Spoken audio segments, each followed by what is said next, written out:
یاد کر لو، لا یدرک ما عملت معہن، اگر یہ تیرے عمل کا حصہ بن جائیں تمہیں زندگی میں کبھی نقصان نہیں ہوگا۔ زندگی میں تم شر سے بچے رہو گے، برائی سے بچے رہو گے، نقصان سے بچے رہو گے، تمہارا باطن تمہارا ظاہر اچھا رہے گا اگر ان چار چیزوں کے ساتھ جوڑ کر کے اپنے عمل کا حصہ بنا لو۔ فرمایا ان اغنى الغناء العقل، سب سے بڑا غنا، سب سے بڑی دولت مندی، سب سے بڑی ثروت عقل ہے۔ اگر کسی کو عقل کا رزق دیا گیا ہے تو وہ سب سے بڑا دولت مند ہے۔ اگر اس کے پاس مال و متاع بہت سارے ہیں لیکن بے وقوف ہے تو وہ دولت مندی نہیں ہے۔ وَأَكْبَرُ الْفَقْرِ الْحُمْقُ، اور سب سے بڑا فقر اور سب سے بڑی محتاجی جہالت ہے۔ سب سے بڑی دولت مندی عقل ہے، اور سب سے بڑی غربت، سب سے بڑی غریبی اور سب سے بڑا فقر اور محتاجی بے وقوفی ہے۔ وَأَوْحَشَ الْوَحْشَةُ الْعُجْبُ، اور سب سے بڑی وحشت تنہائی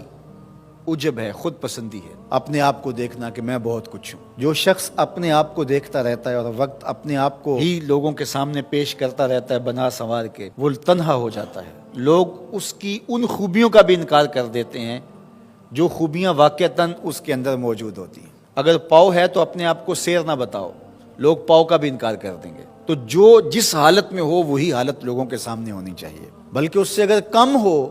شیخ سعدی نے ایک بڑی خوبصورت بات لکھی کہ تم برے ہو لوگ تجھے نیک سمجھیں یہ بری بات ہے، لیکن تم نیک ہو اور لوگ تجھے برا سمجھیں تو کوئی فرق نہیں پڑتا، تم اللہ کی نظر میں نیک ہو۔ اس لیے تم اگر سیر ہو اور لوگ تمہیں پاؤ سمجھے تو کوئی فرق نہیں پڑتا، لیکن اگر تم اپنے آپ کو پیش کر رہے ہو تو لوگ تمہاری اس حیثیت کا بھی انکار کر دیں گے جو تمہیں حاصل ہے۔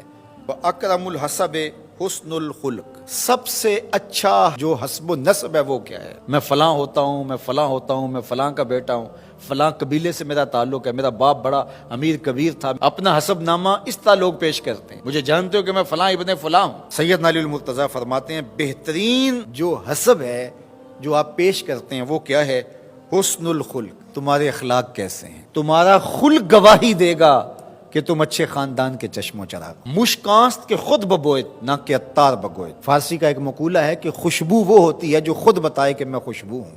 خوشبو بیچنے والا بتاتا پھر ذرا سونگ کے دیکھیے یہ بڑی اچھی خوشبو ہے، ذرا سونگیے، کہا یہ بتانے کی ضرورت نہیں۔ حضرت علی المرتضیٰ فرماتے ہیں تمہارے خلق کی خوشبو سے لوگ سمجھ جائیں گے یہ کون ہے، تمہارے اخلاق اتنے اچھے ہوں کہ لوگ پہچان جائیں تم کون ہے۔ تو بہترین حسب و نسب کیا ہے؟ اپنے بیٹے حضرت امام حسن رضی اللہ تعالیٰ عنہ کو بتا رہے ہیں، مجھے بتائیے امام حسن سے بہتر نسب اور حسب کس کا ہو سکتا ہے؟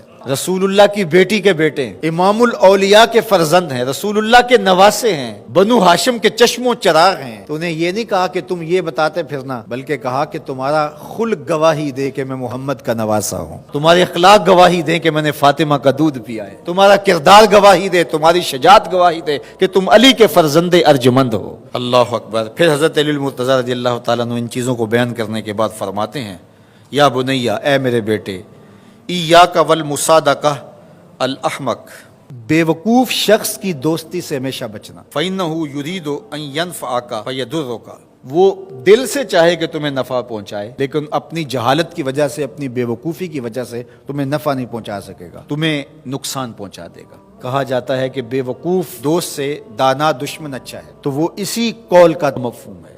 آپ نے اپنے بیٹے حسن کو یہ نصیحت کی، یہ نصیحت پلے باندھنے، اور کبھی بھی جاہل اور بے وقوف سے دوستی نہ رکھیں، اس سے رویہ اچھا رکھیں، سلوک اچھا کریں، اس کے لیے خیر کا ذریعہ بنیں آپ۔ یہ مطلب نہیں کہ بے وقوف کو آپ سلام بھی نہ کریں، لیکن دوستی اعتماد آپ اس پہ نہیں کر سکتے۔ وإیاک ومصادقہ البخیل، اور بخیل سے کبھی بھی دوستی نہ لگانا۔ فإنہ یبعد عنک احوج ما تکون الیہ، اس لیے کہ جب تجھے انتہائی ضرورت کا وقت آئے گا تو وہ تجھ سے دور ہٹ جائے گا، اور تو اس پہ توقع لگائے ہوئے ہوگا کہ میرا دوست ہے اور اوکھے ویلے میرے کام آئے گا، لیکن اوکھے ویلے وہ کام نہیں آئے گا۔ تو بخیل سے دوستی کا رب نہیں رکھنا۔ وإیاک ومصادقہ الفاجر، بدکار شخص سے کبھی دوستی نہ رکھ، برے شخص سے کبھی دوستی کا رشتہ نہ جوڑنا۔ فإنہ یبیعک بالطافہ، جو فاسق و فاجر ہے، برا شخص ہے، بدکار ہے، اس سے دوستی نہ رکھنا، اس لیے کہ وہ بہت تھوڑی قیمت میں تجھے بیچ دے گا۔ اور آخری بات وإیاک ومصادقۃ الکذاب، جھوٹے آدمیوں سے کبھی دوست نہیں رکھنا۔ فإنہ کالسراب یقرب علیک البعید ویبعد علیک القریب، وہ بعید کو تجھے قریب دکھائے گا، قریب کو تجھے بعید دکھائے گا۔ جو چیز قریب ہوتی ہے جو سراب ہوتا ہے تو دور سے پانی دکھائی دیتا ہے، لیکن جب قریب جا کے دیکھتے ہیں تو سراب ہوتا ہے، پانی نہیں ہوتا۔